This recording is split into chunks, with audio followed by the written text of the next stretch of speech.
Hello everyone, Inventor719 here, and in today's video we're going to be making the world's easiest firecracker cannon.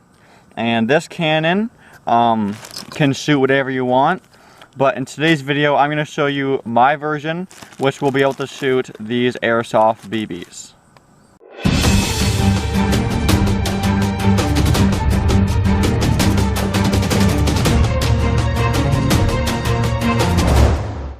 So for this video you will need used bullet casings, airsoft BBs, some alligator clips, a tube from a ballpoint pen, and lastly the firecrackers. And these are of course the ones I got from the UK, France to be specific. And of course that was just a joke. If you've seen my last video, USA versus France firecrackers, it went a little viral and I accidentally slipped up and said that these are from France in the UK, and of course I meant that they were from France, like Europe, not UK. I know there's a difference. Like, I'm from Canada, not the Canada in the US kind of thing. So I apologize for that. I actually knew that. I did take geography in grade 2, but I just said it wrong. So I apologize for that. So the first step, of course, is to choose the correct bullet casing. Now I have a whole bunch. These are from a gun range near my house. I'm from Canada, so if you're in the States you can probably just find these like on the sidewalk or something. So anyway, I don't have very many, but we're going to be using a 223 Remington. The reason for that is that the end of the I'm not sure what to call this, like the neck of the cartridge fits perfectly tight seal in this end of the pen. And like I said earlier, we're going to be using the 6mm, I believe they're 0.2 gram airsoft BBs. And if you didn't already know this from my previous videos, they fit perfectly in the barrel, or like the tube of a pen. And the 223 Remington, if you converted that to millimeters or whatever, it is less than 6 because it fits perfectly like that. So if you're using airsoft BBs, I recommend using a 223 size or modifying something bigger. Like I think this is a 308, 30-06, something like that. But we're going to be using a 223 in this video.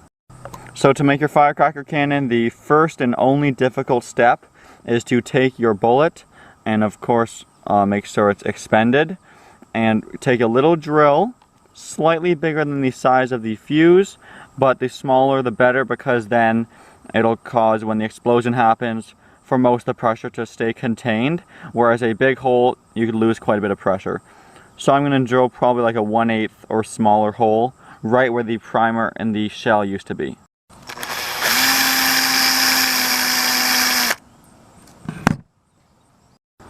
Alright, so for the assembly portion, really easy. What we're going to do is just put the pen tube on top of the bullet casing, and then I'm going to use the alligator clip to go over top like that, and then you can basically put it that way if you want straight, I guess. And this alligator clip's kind of flimsy, but you get the idea. Like if you want to shoot up into the air, you can just put the fins out like that and you got yourself a nice little cannon. And so now let's go ahead and load it up and get to some shooting. So the hardest part is probably trying to load the firecracker in, because you drilled a pretty small hole, so getting the fuse to fit in nicely. It's easy from this side of course, but from this side, as you can imagine, it's pretty tough. And the big firecracker doesn't even fit inside. Oh, it just fits inside of the 223. Of course that's the wrong way. But it takes some finicking. I may not be able to do it on camera here, but basically keep going back and forth, maybe use some tweezers or something until the fuse comes out that little hole. So I tried for about 10 minutes and still couldn't get it. So what we're going to try is using one of the small ones with a really small fuse, which also go in really easily. And then I ripped a fuse out of another firecracker, but you can just buy a fuse if you don't feel like wasting a firecracker. I'm probably going to trim it up a little bit too, but then I'm just going to shove it in there, and chances are that fuse will light the fuse in the inside on fire, and you got yourself a little cannon. Okay, so here's the testing. I actually managed to thread the firecracker all the way through. Then of course I just put a 6mm BB in the barrel, right there, just so you believe me, it's not a piece of metal or something if it actually works really well. And here we go with the testing. Lighting in 3, 2, 1. Run!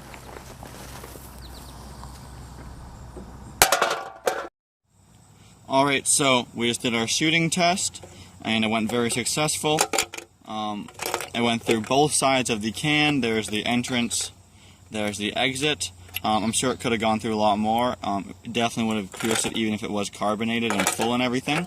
It was pretty powerful. The only thing that happened was that the cartridge separated from the tube.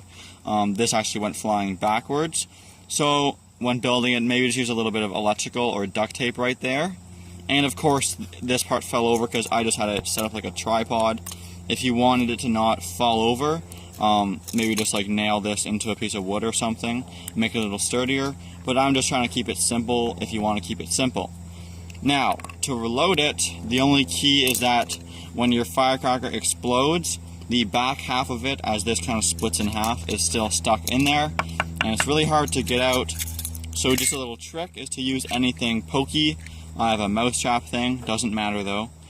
So just put it in the back half of it and push. And it's in the top there. So with a bit of work, it'll be boring for me to show you on camera, but just keep poking it. I think something a little straighter, this has a bend in it, would work better. But yeah, you have to get the old cartridge out before you can put a new one in, and then reload, and you are ready to go. So thank you for watching the world's easiest firecracker cannon. I have another firecracker cannon on my channel, go check that video out. And as always, please like, comment, and subscribe. Thanks for watching.